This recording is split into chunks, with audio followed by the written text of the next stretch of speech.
Hi guys! So, in this video, pakita ko lang sa inyo kung paano ko kine-create yung mga Pinterest pins ko sa Canva and kung paano ko ina-upload sa Pinterest. In this way kasi, ito yung ginagamit ko na pang-advertise sa mga digital products ko sa Etsy. And feel ko is nagkakaroon naman talaga ako ng sales through this. I'm not saying na ito yung tamang way kung paano mag-create and kung paano mag-upload ng Pinterest pins, but you can try this way din. Kung mag-work sa inyo, then gamitin nyo din siya. So, let's just go to Canva. So, do sa plus sign, mag-type lang kayo ng Pinterest pins para makuha natin yung tamang size ng Pinterest pin.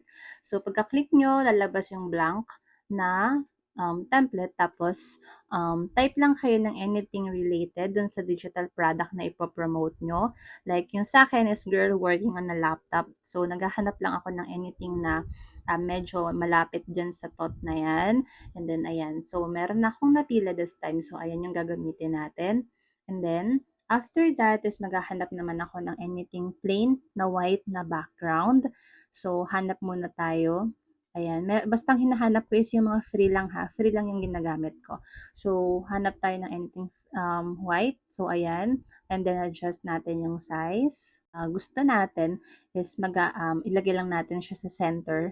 And then, mag-type naman tayo ng ilalagay natin dito sa loob ng plain white background na to. So, ang akin is how to make money online. So, ayusin lang natin yung sizing niya. Parang umisip lang kayo ng parang pagka nakita ng tao to, uy, ikiklik ko to, gusto ko tong malaman. So, ganun yung ginagawa ko para sa mga Pinterest pins ko. Yung parang may engganyo mo yung tao na i-check to kasi parang curious siya. And then after that, dun sa bandang baba, maglalagay lang tayo ng kahit ano dyan pa na parang i-push pa or ituloy pa na ni viewers kung gusto ba niyang i-tick or i-click yung pin na yan. So, ayan, lagay lang tayo dyan ng learn how to sell digital products. And then, after that, maglagay lang tayo ng anything na borderline. So, hanap lang tayo line borderline, hanggang sa makahanap ka ng anything na free dito sa mga elements. So, hanap lang tayo ng borderline.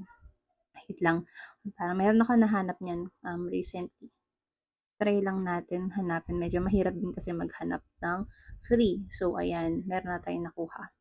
So, ayan, okay na siyang tingnan. Parang medyo hindi na siya plain.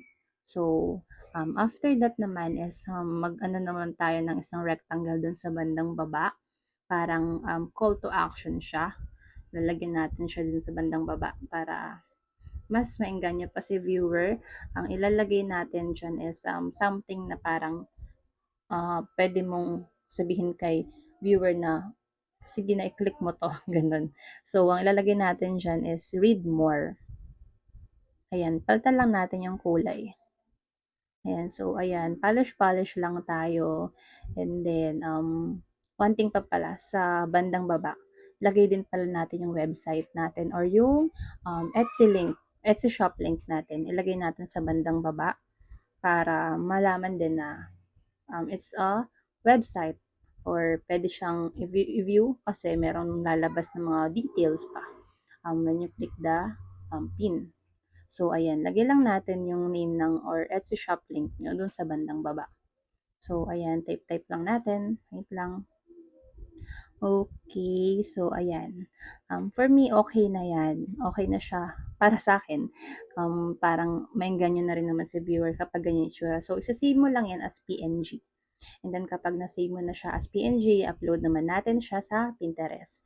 So, create pin lang tayo. So, ayan yung lalabas kapag nag-create pin tayo. Sa Pinterest na to So, i-drag mo lang yung ginawa mong PNG and then lagay mo yung title. Ayan, yung title. So, ang nilagay kong title is How to Make Money Online. Ito rin yung nilagay ko sa description.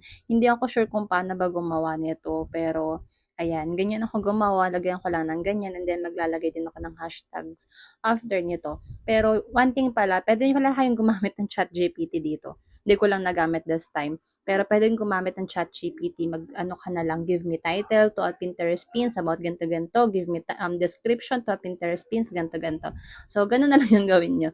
Mag-ChatGPT na lang din kayo. Okay din naman gamitin yun dito sa mga Pinterest pins. And then, ayan, dyan sa ginawa ko is naglagay-lagay lang ako din ng mga hashtags, baka sakaling ma-view ni buyers kapag naghanap siya using that mga tags. So, ayan, naglagay lang ako ng mga 5 lang dito sa tags na to. And then, ay hindi pala, 4 pala, sorry. And then, dun sa link, lagay mo lang yung link ng Etsy shop mo o kaya yung link ng mismong product na pinopromote mo. It's up to you kung gusto mo shop link mo o kaya yung mismong digital product na pinopromote mo. And then, after that, maglagay ka lang ng board. Ilagay mo siya sa board. Mas maganda kasi na naka-board. And then, after that, maglalagay lang din ako minsan ng topics. Minsan hindi ko na siya nalalagyan. And then kapag okay ka na dyan, okay na lahat-lahat, pwede mo na siyang i-publish. Yung publish dun siya sa upper right corner. So, that's it. Ganun lang ako gumawa ng Pinterest pins. Hindi ako ganun ka-creative, pero sinusubukan ko pa din gumawa ng mga pins halos everyday. Mas okay gawin siya everyday and then upload nyo lang ng upload sa Pinterest. And I'm not sure kung tama yung way na ginagawa ko, pero effective naman siya sa akin. You can try din, guys.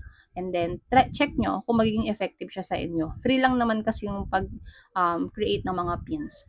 So, try nyo na lang din. Wala din namang mawawala. So, if you have questions, mag-add lang kayo sa comment section and try kong sagutin as soon as possible.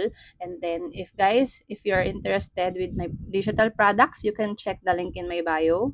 Nandun yung mga digital products ko and yun lang. I hope nakatulong ako. Thank you!